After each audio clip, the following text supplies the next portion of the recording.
দল থেকে নির্দেশ এসছে 2:45 এখন কথা বললো 2:45 নাগাদ আমাকে ফোন করে বলেছে, সুব্রত বক্সী নিজে ফোন করে বলেছে পদত্যাগ করতে, এবং বলেছে যে মুখ্যমন্ত্রী কালকে সারাদিন এই ঘটনাটা টিভিতে দেখেছেন, সবকিছু পর্যবেক্ষণ করেছেন, পদত্যাগ করতে।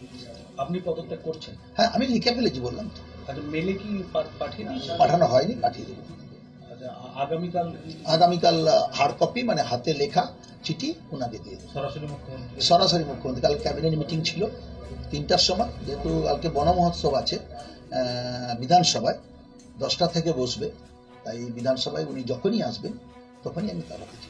এই যে সিদ্ধান্তটা আপনাকে জানানো হলো, এর আগে কি আপনার সঙ্গে কোনোভাবে বললাম, একই কথা বললাম, আমার সাথে না দল আলোচনা করার এই ব্যাপারটাই, দল উপরে যারা দল যা সিদ্ধান্ত নিয়েছে সেই ব্যাপারে আমার সাথে আলোচনা করতে হবে, এমন কোনো কথা। আপনি কি কোনোভাবে অনুতপ্ত?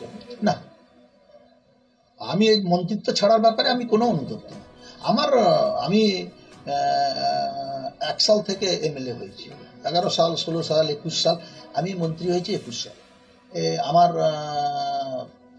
আমি মনে করি না যে এই মন্ত্রিত্ব আমার কাছে এসব কোনো বড় কথা না। বড় কথা আমার এলাকার মানুষকে নিয়ে যতটুকু লড়াই করা দরকার, আমি আগামী দিনে আমার লড়াই চলবে। আপনি গতকাল একটা বলেছিলেন যে বন দপ্তরের দুর্নীতির অনেক, এটা দুর্নীতির ব্যাপারটা আমি তো আপনাদের বলে দিয়েছি। আজকে যারা টিভি মিডিয়া গেছিল, চ্যানেল গেছিল, সংবাদ মাধ্যম গেছিল, সেখানে গ্রামের মানুষ বলেছে বন দপ্তরের কর্মীরা কিভাবে গ্রামের মানুষের কাছ থেকে টাকা নিয়ে দোকান বসিয়েছে, সেই দুর্নীতির কথা গ্রামের মানুষরা আপনাদের সংবাদ মাধ্যমে বলেছেন। সেটা আমার মুখ থেকে শুনে কোনো লাভ নেই। আপনার কাছে কি কিছু তথ্য রয়েছে? তথ্য যা আছে আমি পরে বলবো। আচ্ছা, একটা বিষয় একটু বলুন না, সেটা হচ্ছে এই যে বন দপ্তরের সঙ্গে যে এই ঝামেলাটা, শুধু কি এটা কি উপলক্ষ, না 2টো আসন হেরে যাওয়ার জন্য এই তড়িঘড়ি করে এই সিদ্ধান্ত নেওয়া? আমি জানি না, 2টো আসন হেরে যাবার আমার মনে হয় না এটাতে কোনো পলিটিক্যাল কোনো আঁচ আছে। এই ঘটনার সঙ্গে এই পদত্যাগের ঘটনা পলিটিক্যালি কোনো আঁচ আছে বলে আমার মনে হয় না। এরপরে কিভাবে অখিলগিরি দীর্ঘদিনের রাজনীতিবিদ এবং মমতা বন্দ্যোপাধ্যায়ের সঙ্গে এর আগেও যুব কংগ্রেসে থাকার সময় তিনি রাজনীতি করে এসেছেন, তৃণমূলের প্রথম দিনের সৈনিক।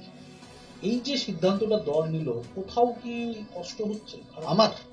না, আমার কোনো কষ্ট নেই। আমি দলের সবসময় অনুগত সৈনিক। আমাকে যখন যা নির্দেশ দিয়েছে তখন সেভাবেই কাজ করেছি দলে থেকে, এখনো আমিও ওতে কোনো অনুতপ্ত নেই। আমি কখনো ভেঙে পড়ি না, আমি কখনো হতাশ হই না। কিভাবে সামনের দিনে রাজনীতিটা করবেন? আগামী দিনে আমি নিজের জনপ্রতিনিধি হিসাবে লড়াই করবো। আমার কাছে যদি কোনো পদও না থাকে, আমার রাজনৈতিক জীবনের অভিজ্ঞতা থেকে আমার যে লড়াই করার যে অভিজ্ঞতা, সে লড়াই আমার চলবে। অখিলবাবু, সকলের মধ্যে একটা প্রশ্ন বিভিন্নভাবে ঘোরাফেরা করে যে এর আগেও আপনি রাষ্ট্রপতি সম্পর্কে একটা কুরুচিকর মন্তব্য করেছিলেন, যার জেরে গোটা দেশ জুড়ে বিতর্ক তৈরি হয়েছিল। পরবর্তীকালে আরো বিভিন্নভাবে, এবং গতকাল এই মহিলা রেঞ্জারের ক্ষেত্রে, এই বিষয়টা ঠিক কেন আপনার সঙ্গে, বা আপনি কেন এইরকম ভাবে সবসময় বিতর্কে জড়িয়ে পড়েন? একটা পরিস্থিতির সময় আমার মুখ থেকে কখনো কখনো এসব কথা বেরিয়ে পড়ে। পরিস্থিতির সময় আমি একটু উত্তেজিত হয়ে যাই। উত্তেজিত হওয়ার সময় বোধ হয় আমার মনে হয় যে কথাগুলো আমি উচ্চারণ করি, সেই কথাগুলো পরবর্তীকালে মনে হয় বোধহয় না বললেই ভালো হয়, কিন্তু তখন তো কথা বেরিয়ে গেলে তার ফেরানো যায় না। তো স্বভাবতই কারণেই হয়তো আমার নিজের ভুল হয়েছে, তার জন্য। মহিলা রেঞ্জারকে কি আপনি কোনোভাবে ফোন করে ক্ষমা কিছু চেয়েছিলেন? আমি কখনো আধিকারিকের কাছে ক্ষমা চাই না। আমার রাজনৈতিক জীবনে কোনদিন আধিকারিকের কাছে ক্ষমা চাই না, এবং আমার ক্ষমা চাওয়ার কোনো প্রশ্নই উঠে না। আধিকারিকের কাছে ক্ষমা চাওয়ার কোনো প্রশ্ন। অখিলবাবু, মুখ্যমন্ত্রী বলেছিলেন সরকারি জমিগুলো দখলমুক্ত করতে হবে, আপনি গিয়ে সেই কাজে বাধা দিয়েছেন বলে রেঞ্জার জানাচ্ছেন। আপনি কি মনে করছেন যে মুখ্যমন্ত্রীর নির্দেশকে আপনি অমান্য করেছেন? না, রেঞ্জার ভুল কথা বলছে। এটা কোনো উচ্ছেদের ব্যাপার। এটা কি হয়েছিল যদি একটু খুলে বলেন? না, এটা উচ্ছেদের কোনো ব্যাপার। এখানে উচ্ছেদ কোনো নয়। রেঞ্জার তার নিজে বাঁচার জন্য এটা করছে, এখানে কোনো উচ্ছেদের ব্যাপার নয়। এখানে যে সমস্ত দোকানদাররা বসছিল, তার দোকানটা এবং ঘরটা একই জায়গায়, সমুদ্রের পাড়ে বসেছিল। ভাঙনে তার দোকান জলের তলায় চলে যেত, আর 2 ঘন্টা যদি অপেক্ষা করা হয়। সেটা ফরেস্টের ল্যান্ডে 20 ফুট সরে আসবে, অস্থায়ীভাবে তারা সেখানে সরে আসবে, সেইটাই ফরেস্টের কাছে অনুমতি চাওয়া হয়েছিল। এটা কোনো উচ্ছেদের ব্যাপার।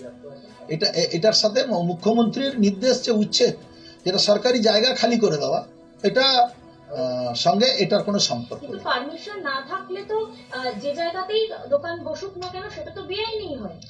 বা বেআইনি তাই বলছে। পরিস্থিতি অনুযায়ী কিছুটা কনসিডার করা উচিত ছিল ফরেস্ট ডিপার্টমেন্টকে। 22টা ফ্যামিলি, আমি বলেছিলাম যে আপনারা তো এসি ঘরে বসে থাকেন, ওখানে চালান, অফিস চালান।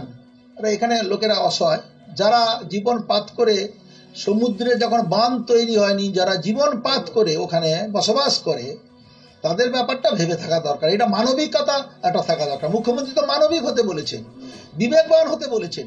তিনি তো নিজে বলেছেন যে আপনারা বিত্তবান না, বিবেকবান চাই। তো বিবেক কোথায়? ফরেস্ট ডিপার্টমেন্টের বিবেক কোথায় গেল? ডিএফওর মানবিকতা কোথায় গেল? 22টা দোকান আজকে তারা কাঁদছে, রাত্রিবেলা করাত দিয়ে বাঁশ কেটে দিয়েছে। যে কোনো পরিস্থিতির মোকাবিলা করতে আমি প্রস্তুত। এই করাত কি বনেও চলছে, জঙ্গলেও চলছে? কোথায়? জঙ্গলে কাটার জন্য বন দপ্তর কি এই দুর্নীতিতে শামিল রয়েছে? আপনার কাছে এমন তথ্য রয়েছে? আমাদের দোকান করাত দিয়ে কেটে দিয়েছে বন দপ্তরের কর্মীরা। আমি বলছি দুর্নীতি, আপনি বলছেন কাঠ কেনা বেচা হচ্ছে, দুর্নীতি হচ্ছে, দুর্নীতির প্রসঙ্গ পরে বলবো বলেছে, এখন আর দুর্নীতি সেই তথ্য কি আমার কাছে আছে, তখন আমি দেখিয়ে দেবো। যখন পরে দরকার পড়বে আমি সেটা দেখাবো। দুর্নীতি তো একটা হয়েছে, অর্থনৈতিক দুর্নীতি তো গ্রামের মানুষরা বলেছে, সেটা আমার মুখ থেকে শোনা কোনো দরকার নেই।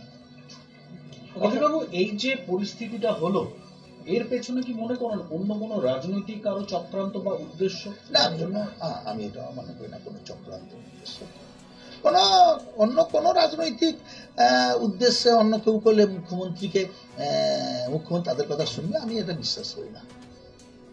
না, আপনাকে দিয়ে কি মুখ্যমন্ত্রী শিক্ষা দিতে চাইছেন যে যেসব আরো বিধায়করা রয়েছে বা মন্ত্রী রয়েছে তারা যদি এই ধরনের কোনো কাজকর্ম করে থাকে, তারা কি সেটা মুখ্যমন্ত্রী বুঝবে। আমি তাকে শিক্ষা দেবে না দেবে সেটা মুখ্যমন্ত্রী ব্যাপার, সেটা আমি কেন বলতে পারি? 21শে জুলাই থেকে মঞ্চে থেকে মুখ্যমন্ত্রী বলেছিলেন যে দলের আরো শৃঙ্খলাবদ্ধ হতে হবে, মহিলাদেরকে সম্মান করতে হবে। যেক্ষেত্রে এখন দেখা যাচ্ছে গতকালের পরিস্থিতির পরে আপনার এই যে বরখাস্ত হওয়া বা আপনাকে মন্ত্রিসভা থেকে পদত্যাগ করতে পারা, এই বিষয়টাকে নিয়ে মুখ্যমন্ত্রী কি নতুন করে একটা বার্তা দিতে চাইলেন মনে হয়? তাও আপনার মুখ্যমন্ত্রী দীর্ঘদিনের পুরো অবিভক্ত মেদিনীপুরের সৈনিককে দিয়ে। আমি সেটা জানি না। মুখ্যমন্ত্রী হয়তো ব্যথা পেয়েছেন, সরকারি আধিকারিককে আমি কথা বলেছি, হয়তো ব্যথা পেয়েছেন, সেই জন্য তিনি সিদ্ধান্ত নিয়েছেন। আপনি আমাদের মাধ্যম দিয়ে দলের কাছে কোনো আবেদন করবেন বা কাউকে কিছু বার্তা দিতে চান? না না, আমি কারো কাছে আবেদনও করব না। আমাকে যখন নির্দেশ এসেছে আমি নির্দেশ মতোই কাজ করব। আজকেই মেলে পাঠাচ্ছি পদত্যাগ, কালকে হাতে কপি করব।